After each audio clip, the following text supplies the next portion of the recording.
तो हेलो दोस्तों, मैं हूं एक और स्वागत है आपका एक्वागिरी में। और जैसा कि आपने बाकी वीडियोस चेकआउट किया होगा, मैं ट्रीज़ के बारे में बात करता हूं, क्योंकि जो ट्रीज़ है ना, वो ट्रीज़ हैं। और एक बार आपको ट्रीज़ से प्यार हो जाए ना, तो आप बाकी सब्जेक्ट छूओगे नहीं। इतना मस्त सब्जेक्ट है ट्रीज़। तो एक बार बाकी वीडियो जाके ज़रूर चेकआउट करना। और आज की वीडियो में मैं बात करूँगा टोबैको ट्री के बारे में। आपने मोस्ट ऑफ द जगहों पे देखा होगा, जैसे इंडिया ले लो, नेपाल ले लो, चाइना ले लो, उधर रशिया ले लो, इधर बाकी का एशिया ले लो, जैसे यूरोप वगैरह है, यूनाइटेड किंगडम ले लो, चाहे अमेरिका ले लो, चाहे अफ्रीका ले लो। किसी भी जगह पे चले जाओ ना दुनिया में, आपको टोबैको ज़रूर मिलेगा इन सब फॉर्म। इंडिया में जाओ तो आपको च्यूइंग टोबैको मिलेगा। ज़्यादातर लोग च्यूइंग टोबैको खाते हैं, ऐसे स्मोक भी करते हैं, high class people, middle class people, मगर ज़्यादातर लोग ऐसे खा लेते हैं। और अफ्रीकन कंट्रीज़ में जाओ तो लीव्स खाते हैं, उसके अच्छे लीव्स खाते हैं, थोड़ा सा चबा लेते हैं, मूड फ्रेश हो जाता है। और अगर अमेरिका और साउथ अमेरिका या कनाडा या वेस्टर्न कंट्रीज़ में चले जाओ तो वो लोग स्मोक करते हैं। वो जो स्मोक करते हैं वो बस सिगरेट नहीं, साथ में सिगार भी स्मोक करते हैं। वो जो सिगार होता है ना, वो थोड़ा सा और ज़्यादा स्ट्रॉन्ग होता है। तो क्या बोलता हूँ, तो ऐसा जो टोबैको है वो लगभग हर जगहों पे खाया जाता है। और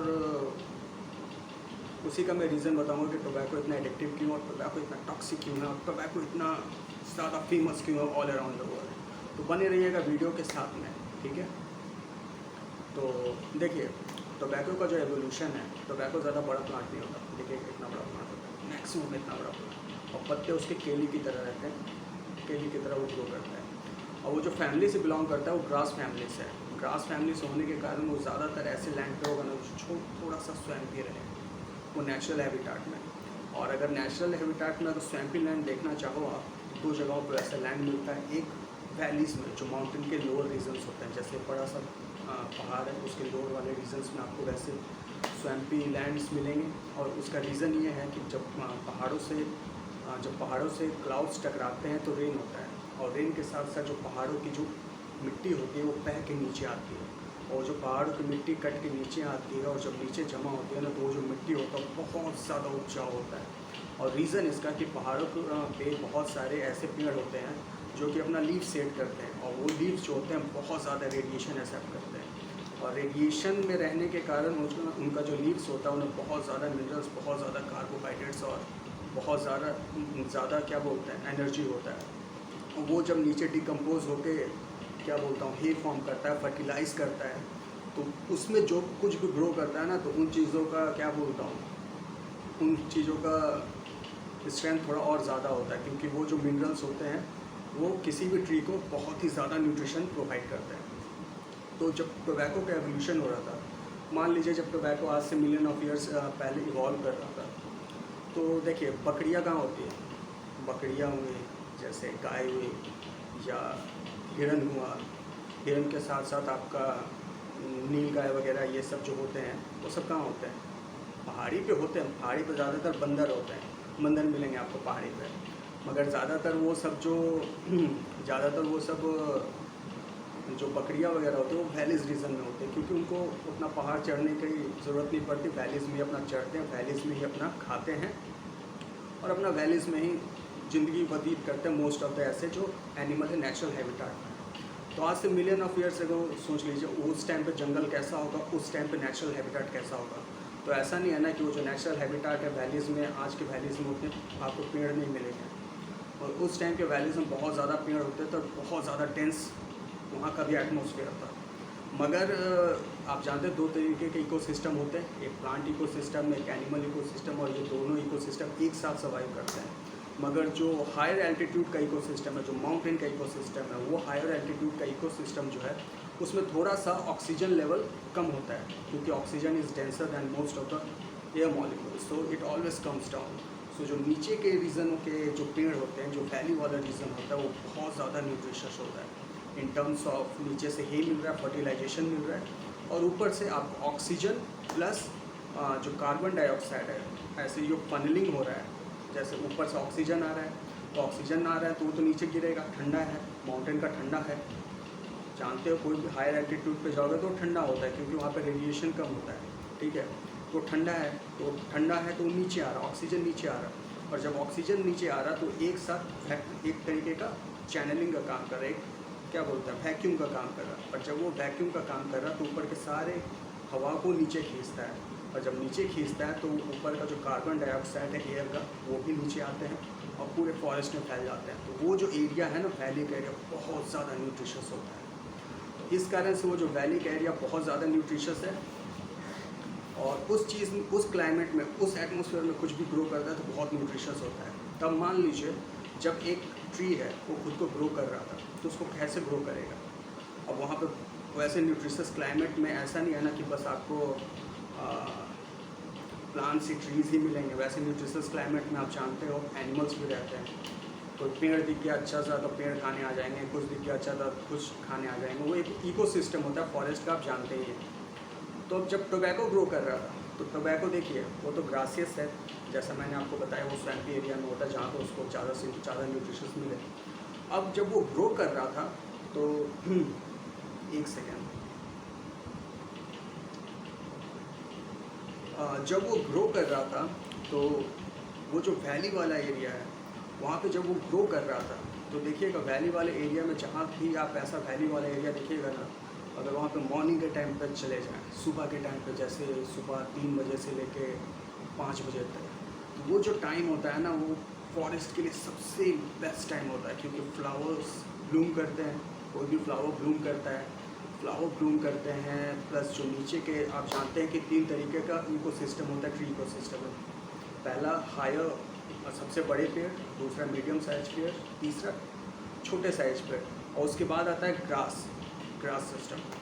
तो जो सबसे छोटे वाले पेड़ होते हैं ना, जो सबसे छोटे वाले पेड़ होते हैं वो एक तरीके के फ्लावर रिलीज़ करते हैं, मतलब क्या बोलता हूँ, एरोमा रिलीज़ करते हैं, फ्रेग्रेंस रिलीज़ करते हैं उस टाइम पे। और वो जो फ्रेग्रेंस होता है वो फ्रेग्रेंस बस इसलिए नहीं होता है कि आपका, क्या बोलता हूँ, उसको इंसेक्ट्स को बुलाना होता है, ये वो एक तरीके का हेज़ फॉर्म करता है। वो जो हेज़ है वो जब हेज़ फॉर्म करता है तो क्या बोलता हूँ, साथ में उस हेज़ के, क्या बोलता हूँ, जितने भी एयर मॉलिक्यूल्स हैं वो उस पत्तियों पे लग जाते हैं और उन पत्तियों को क्लीन कर देते हैं ताकि वो थोड़ा सा दिन के फोटोसिंथेसिस प्रोसेस के लिए तैयार हो जाए, ठीक है। और वो जो हेज़ फॉर्म करता है तो ऐसा नहीं है ना कि वो एक तरीके से, क्या बोलता हूँ, ये फॉर्म करता है, क्या बोलता हूँ, ये क्लीनिंग एजेंट, वो एक तरीके का सैनिटाइजेशन करता है। सैनिटाइजेशन इस मामले में करता है, देखिए मान लीजिए कोई भी पत्तियाँ हैं उस पर कोई बग ना लगे, ठीक है। जैसे कोई भी एक, मान लीजिए ये टोबैको का ही ट्री है तो उस पर कोई बग ना लगे, उन पत्तियों को कोई बग ना लगे, इस कारण से वो एक हे फॉर्म करता है। वो जो एरोम फ्रेग्रेंस रिलीज़ होता है वो एयर के वाटर मॉलिक्यूल्स के साथ, जो उस टाइम पे जानते हो ठंडा होकर वो नीचे आ जाता है, उसके साथ मिक्स होके और फ्रेग्रेंस के साथ मिक्स होके वो एक हे फॉर्म करता है, जो कि उन पत्तियों को सैनिटाइज कर देता है ताकि दिन के टाइम पे अगर जब धूप पड़े उस पर तो उनका पोर क्लियर्स हो, फोटोसिंथेसिस प्रोसेस अच्छे से कर सके। फोटोसिंथेसिस प्रोसेस पे आप वीडियो जाके चेकआउट कर सकते हैं, मेरे चैनल पे बना है, मैं अच्छे से बताया हूँ कि कोई भी प्लांट कैसे फोटोसिंथेसिस प्रोसेस करती है। और फोटोसिंथेसिस प्रोसेस के साथ साथ वो जब सैनिटाइज करते तो दिन के टाइम देखिएगा, सुबह के टाइम उतने बग्स नहीं होते, दिन के टाइम कोई भी बग्स उस पर जब वो लग जाता है, वो एक तरीके से वो जो नेचुरल सैनिटाइज़र है उन पत्तियों में, तो कोई भी बग जाके उनको ईट नहीं करता, क्योंकि उनमें से एक अरोमा निकलते रहता है दिन के टाइम पे, जब धूप पड़ते उस पर तो थोड़ा सा वो रेडिएट करते रहता है वो स्मेल जो है। तो जब टोबैको ऐसे ग्रो कर रहा था तो टोबैको थोड़ा सा देखिएगा, वो जो होता है ना वो बिटर है बहुत ज़्यादा। वो ऐसा नहीं है ना कि आपको बिटर लगेगा, टेस्ट बिटर है, मगर उसमें बहुत सारे ऐसे मिनरल्स होते हैं, जैसे हल्का सा फॉस्फोरस होता है, हल्का सा आपका आयरन होता है, हल्का सा आपका सल्फर होता है, बहुत लिटिल अमाउंट ऑफ, और ये सब जितने भी केमिकल्स है उसके साथ रिएक्ट करके एक ऐसा केमिकल बनाते हैं जिसको कहते हैं निकोटीन। वो उन पत्तियों में रहता है, और वो जो पत्तियाँ सुबह के टाइम पे क्या बोलता हूँ, जब धूप निकलती है और वो जो पत्तियों पे वो गिरता है तो वो एक तरीके का रेडिएशन, मतलब एरोमा रिलीज़ करता है। उस एरोमा रिलीज़ होने के कारण कोई भी बग जाके, कोई भी इंसेक्ट जाके सबसे पहले उन पत्तियों को नहीं खाता, और कोई भी जो छोटे जानवर है जैसे गाय, बकरी, हिरन वगैरह, वो सब जाके उन पत्तियों को नहीं खाते। तो ये एक तरीके का, क्या बोलता हूँ, डिफेंस मैकेनिज़्म है कि ताकि वो उन पत्तियों को हर्ट ना करें। मगर अगर बाई चांस किसी बकरी को लगा कि ये पत्तियाँ तो मस्त है यार, जाके वो पत्तियाँ खा लिया, तो जो निकोटिन होता है वो एक ऐसा केमिकल रिलीज़ करता है ना जो आपको थोड़ा सा ऐसा फील कराएगा, जैसे देखिए हाँ, ऐसा फील कराएगा ना कि थोड़ा सा आपका आंखों के सामने अंधेरा छा गया, ऐसा फील कराएगा। अब वो क्या क्यों फील कराता है तो वो मैं किसी और वीडियो में बता दूंगा। मगर निकोटिन जो होता है आपके अंदर एंडोर्फिन नाम का एक हार्मोन होता है, वो रिलीज़ करता है। एंडोर्फिन के साथ साथ आपका थोड़ा सा मेटाबॉलिज्म बहुत ज़्यादा तेज़ कर देता है। जैसे देखिए उन पत्तियों में बहुत ज़्यादा मिनरल्स होते हैं, और जानते हैं कि अगर आप थोड़ा सा भी सॉल्ट खा लेना अपने अंदर तो आपका ब्लड प्रेशर हाई हो जाएगा, क्योंकि आपका जो ब्लड है वो एक सेपरेट पीएच लेवल पे है, और अगर पीएच लेवल थोड़ा सा भी अल्टर होता है तो ब्लड प्रेशर थोड़ा सा अप डाउन होता है अगर आप सॉल्ट खाइएगा।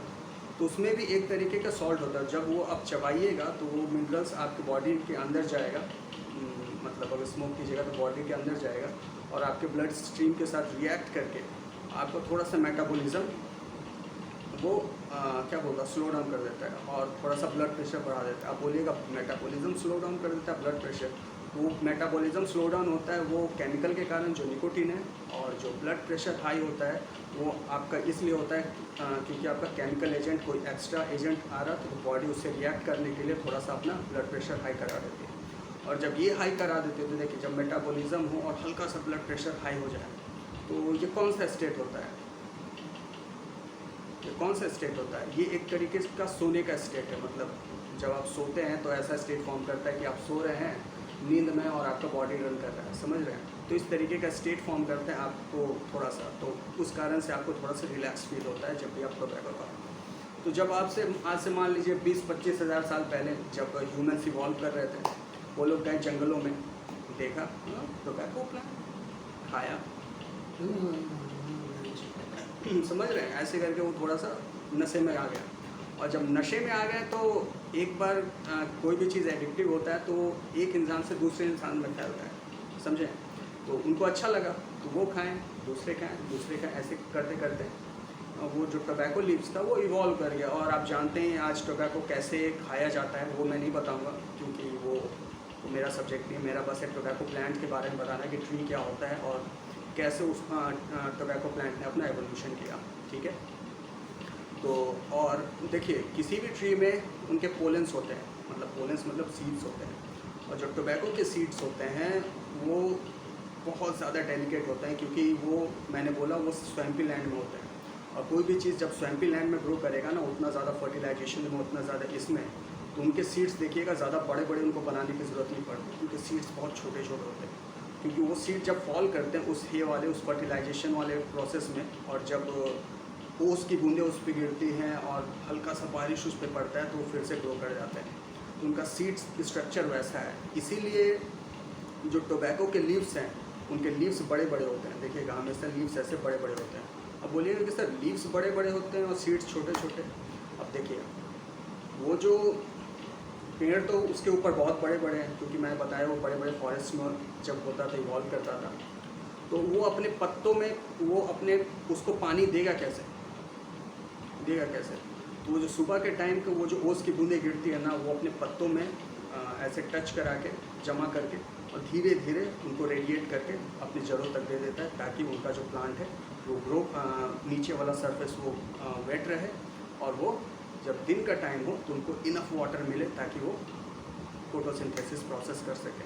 और उनका सीड्स स्मॉल होने का एक कारण है, क्योंकि देखिए कोई भी सीड का स्ट्रक्चर कैसा होता है, मैंने सीड पे एक वीडियो बनाया जाए तो ये चेकआउट कर लेना कि सीड वैसे क्यों होते हैं और सीड ऐसे इवॉल्व क्यों किए हैं, कि किसी का सीड बड़ा होता है किसी का सीड स्मॉल होता है। तो आप जाके चेकआउट ज़रूर कर लेना। वो मैं सीड के बारे में नहीं बताऊँ, बस ट्री के बारे में बता रहा हूँ। तो आशा करता हूँ कि आपको ये वीडियो पसंद आया हो। और टोबैको आप जानते हैं पूरी दुनिया में खाया जाता है, चाहे आप इंडिया चले जाओ, चाहे आप अमेरिका चले जाओ, चाहे किसी भी देश में चले जाओ, आपको टोबैको ज़रूर मिलेगा। तो चलिए आज की वीडियो में बस इतना ही। अगर आपको ये वीडियो पसंद आए तो प्लीज़ इस वीडियो को लाइक ज़रूर करके जाइएगा। अगर आप मेरे चैनल पर नए हो तो चैनल को सब्सक्राइब ज़रूर कर देना, और मैं ऐसे और भी इन्फॉर्मेटिव वीडियोज़ लाते रहता हूँ ट्री के ऊपर, तो चैनल के साथ जुड़े रहिएगा।